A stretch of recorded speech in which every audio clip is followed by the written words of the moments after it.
We hear about it all the time, right? Infidelity. And it's easy to jump to conclusions, like it's just good or bad, right or wrong. But I think today we should try to go a little deeper and consider the why. Like what would actually push someone to do that? Yeah, it's definitely more complicated than it seems on the surface. So we're diving into a really interesting concept today. There's this idea for a podcast called Side Chick Chronicles 101, and it got us thinking. Yeah, this one looks juicy. It really does. So it's got this fictional format with a relationship psychologist and a family law attorney. Ooh, interesting combo. I know, right? And they're talking all about infidelity, but apparently with a good dose of humor. Okay, so not all doom and gloom. I like it. Not at all. And the host is super skeptical about the whole thing, which just adds another layer. I can see how that dynamic would make for some good listening. Totally. So let's dive into some of the motivations they're exploring. And the first one is, honestly, a bit surprising. Commitment issues. Okay, how does that even work? You cheat because you're afraid of commitment.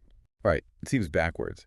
But the idea is that for some people, the whole point of an affair is that it isn't a commitment. Okay, yeah, that makes more sense. Like it lets them get close to someone without the pressure of forever. I guess that could be appealing to someone who really struggles with those long-term relationship fears. Exactly. And when you think about it, those deep emotional bonds that we crave, they can be terrifying for some people. It's like they're wired to avoid that level of closeness.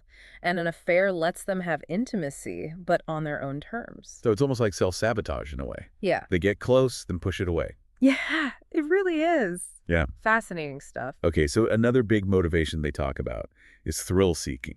Okay, that one makes a bit more sense to me. I mean, new relationships are exciting, right? You get that rush of dopamine, all those feel-good chemicals. Exactly. And it's easy to see how someone in a long-term relationship might start craving that novelty. Especially if their relationship has become a bit routine, a bit predictable. I think that's a big factor. If you're not feeling that spark anymore, the temptation of something new can be really strong. And for those who thrive on excitement, that chase for the next thrill, well, an affair might feel irresistible. All right, and the last big motivation they bring up is unmet emotional needs. Yeah, that's a big one.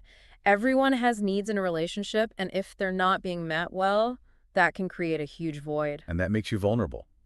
Right. You're looking for that connection, that fulfillment somewhere else. Exactly. It could be anything.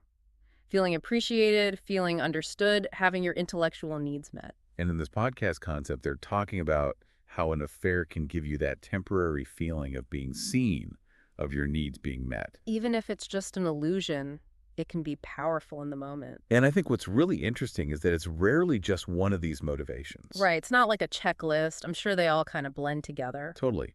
Someone afraid of commitment might also be seeking a thrill.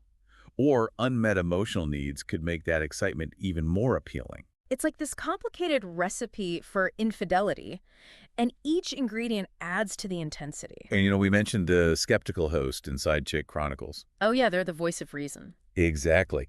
They're there to challenge those easy answers, to really dig into the complexities of these motivations. Because let's face it, infidelity is complicated and messy. There are no easy answers. All right, so let's recap. Side Chick Chronicles 101 dives into 3 big motivations behind infidelity. Commitment issues the fear of permanence. Thrill-seeking, that desire for novelty and excitement. And unmet emotional needs, that deep longing for fulfillment that's missing in the primary relationship. And it's all discussed with this intense yet surprisingly humorous tone. It's like they're taking this heavy topic and making it approachable. Which is super important, right? Because I think it helps us understand it better. Yeah, if we can talk about it openly without judgment, we might actually learn something. So here's a thought for you. What if understanding these motivations, even just through a fictional podcast like this one, gave us a new perspective on our own relationships? I think that's the whole point, to look beyond the surface and consider the deeper issues that might be at play. Because maybe if we can understand the why behind infidelity, we can start having more honest conversations about the needs and fears we all have in relationships. Food for thought, right?